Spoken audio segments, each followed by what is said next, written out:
So yun, good day ulit sa inyo lahat mga ka-success.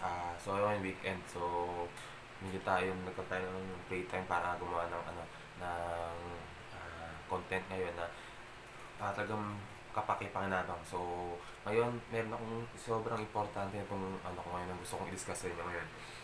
Regarding sa may lagi ko sinasabi na mag-focus tayo lagi dun sa sa execution, or wag natin i-perfect yung ideas dun sa utak natin kasi hindi naman talaga mangyayari yan na bago natin gawin yung bagay na gusto natin gawin, is gusto natin parang perfecto muna. So, sabi ko nga, along the process, ma-perfect din yun, and then, ang pinakamahalaga, mag-execute. So, ngayon, meron akong gusto i-share sa inyo, talagang, best example na napigalaano ko ngayon. So, ngayon kasi, nandito ako ngayon sa part na in-improve ko yung product image ko sa e-commerce. So, ngayon, share ko lang sa inyo kung bakit ito yung magandang best tawag ito, example. So, nung nag-start ako sa e-commerce, hindi ko lang alam kung ilang, siguro 2 months or 3 months ago na siguro yon, na talagang inaral ko din siya, kumbaga, lahat ng kailangan natin mag-research, patuloy tayo mag-discover ng mga iba-ibang bagay. So, nung nagsimula ako noon, and then, basta na-execute agad, kumbaga, kung ano yung product ko na available kung ano yung ginagamit ko sa yung unang pang ginagamit na product image doon sa Facebook ko, sa Facebook ads, o sa mga yung ginamit ko. So, yan. So, yung image yan, ayun yung unang-una. So, kasi nga gusto ko talaga mag-execute na kaagad. So, hindi ko na masyadong, yun na muna yung gagamitin ko. Kaya ang sabi sa inyo, execute agad. Kumaga, huwag nyo naman isipin na kailangan ito, kailangan ganyan. So, that time, ayun ang nagay ko. And then later on, nandun na ako nasa e-commerce na ako doon, sa platform na yon, which is yung Lazada. Sabi ko, nag-research ako, kumbaga, ano ba usually ginagawa ng mga ibang, yung mga branded, yung mga mga brand na. So, that time, na-research ko, ganito yung combo nilang ginagawa sa product image nila. So, yung lumalabas na yan, ayan yun. Kung mapapansin nyo, ano yung mga common denominator ng mga yan. So, kung makita nyo, usually sila lahat, pati mismo yung mga talagang kilalang brand na, is gumagamit ng, tawag ito is negative space kung tawagin. So, alin dyan yan. Mapapansin nyo dyan, yung white background. Usually yung white background lang, as in white background na lahat. So, yan, hindi yan basta trip lang nila. Marketing strategy talaga yan. Kumbaga, proven talaga yan na yan talaga yung yung mas may data na mas nakakatulong sa pag-market ng product natin. Kasi since na blank space lang o talagang white lang ang background mo, mas nakafocus yung mga customer mo dun sa product mo. So, yon. And then, nung naaral ko yon, kailangan as soon as possible, kailangan magawa ko na rin siya yung negative space na yon na marketing strategy sa product ko. But then, so ginawa ko na siya. So, kung mapapansin ninyo, ito yung unang-una kong ginawa na product. So, solid naman siya, na white din siya. So, nilagay ko na siya sa mannequin, pero ano pa rin yung mannequin. But then, struggle ko rin din yan una. So, ano ba yung mga naging struggle ko dyan? Una-una, wala akong resources para gawin yung ganun kasi teki naman ako at marunong naman ako sa pag-layout, kumbaga marunong din naman ako dyan, kaya kumbaga kaya lang that time is wala akong gamit na pang Photoshop kasi kailangan Photoshop PS na kailangan kasi dyan, so wala akong nakasave sa USB ko na that time. And then kaya ko siyang edit, kaya lang ang problema is gusto ko na nga ma-execute na siya agad, kasi kung isipin ko pa na kailangan ko pa na ganito, kailangan ko pa na ganito, so ayun yung sabi sa inyo na huwag nyo isipin na kailangan nyo ito at kailangan nyo ganyan, kasi hindi kayo makakapag-proceed, hindi kayo makakapag-exit, hindi kayo makakapagsimula, kasi hintayin nyo pa magkaroon kayo ng ganito, magkaroon kayo ng ganyan.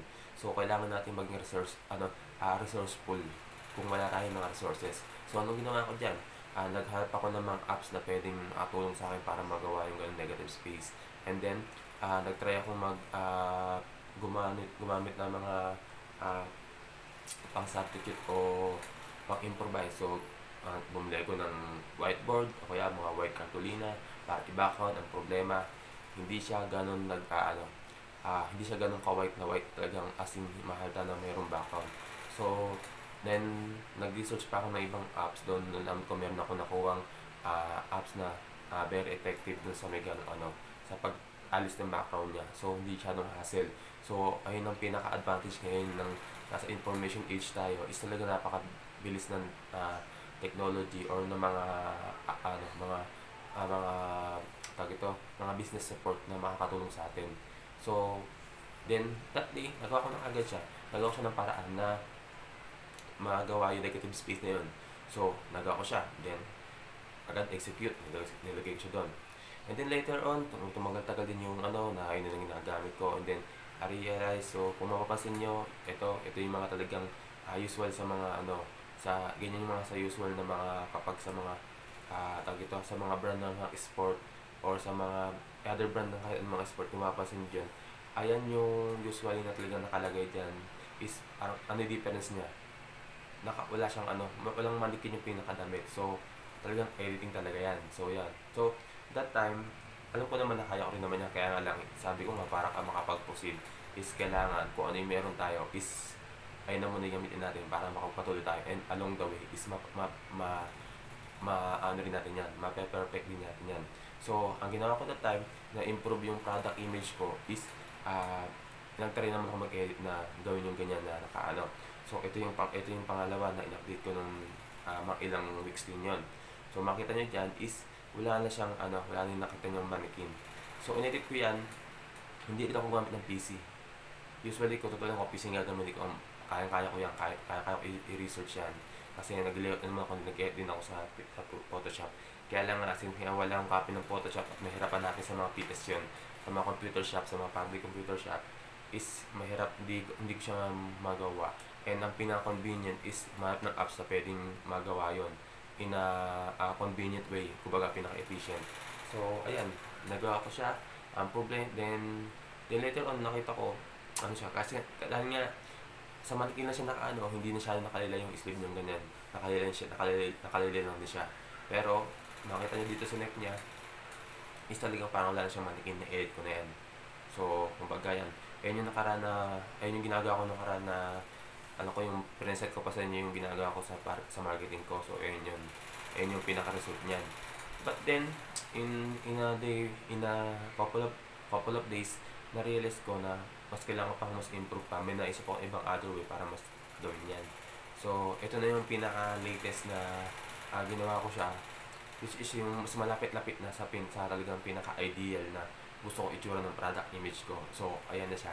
So, kung makapansin ninyo, talagang naka-build na talaga siya na parang may nakasuot pero walang suot. So, yan. Honestly, ako lang din yan.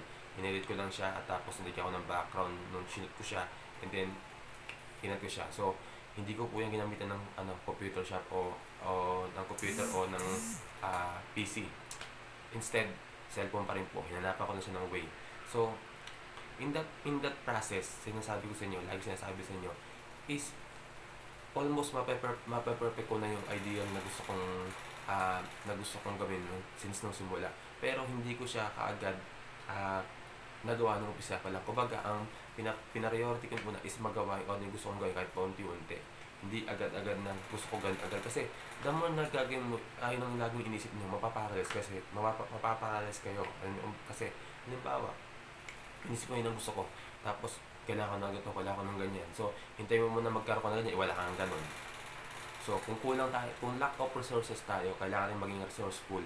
Kailangan natin maging mahat na mga kailangan natin maging resourceful at ibang pwedeng gamitin o mga pang substitute or so ganun, mga bagay na in other way, ibig sabihin na mahat tayo ng ibang way para magawa yung gusto natin gawin.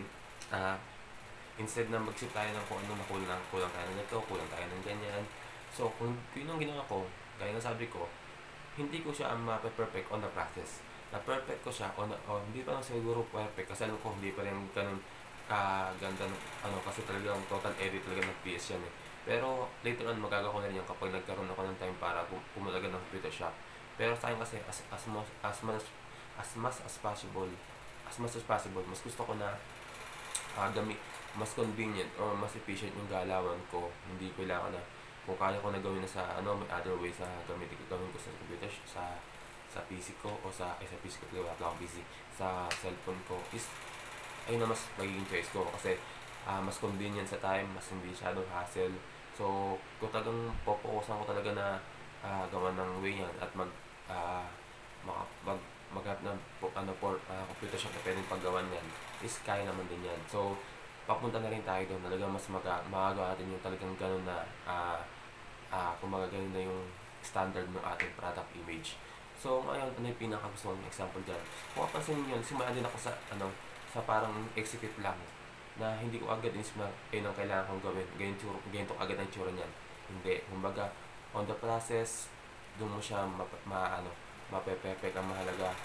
Mag-execute ka muna. Gawin mo muna kung ano yung meron ka dyan. Maging resourceful kayo. Wag lagi yung kulang ang hinahanap, ang lagi yung iniisip. Na lagi kayong walang ganyan, wala kayong meron, walang ganito. Ang sipin nyo kung ano meron kayo at paano gagawin yung gusto nyo gawin gamit yung kung ano na meron sa inyo. So yun, sana mas naging clear yung discussion ko ngayon kasi sobrang gusto kong i-discuss talaga yung part na yun kasi kahit sa ibang aspect mo gamit yung ganung principle na start what you have. So, mention ko na rin si Sir Arvin tukol dyan, siya yung talagang natutunan ko yung mga ganun kumbaga yung mga ganung learning sa kanya. Sa kanya ko nakuha yung ganung principle na kaya mong gawin yung mga bagay kahit na wala kang ganito, basta maging resourceful lang tayo. So yun, maraming salamat sa inyo mga success. Hoping talagang mas meron kayong natutunan sa mga diniscuss ko ngayon, and later on for sure magkakaroon kayo ng sarili yung magkakaroon kayo ng sarili yung goal at talagang mag-execute na rin kayo niyan. And then yun nga, maraming salamat sa inyo, and pasensya na at medyo ang gulo-gulo ng salita ko kasi sabi ko sa inyo, hindi ako nag-notes o kahit na wala akong cut o kahit na basta organic lang yung ko, gagawa ko ng content. So yan, again, maraming salamat and good day po.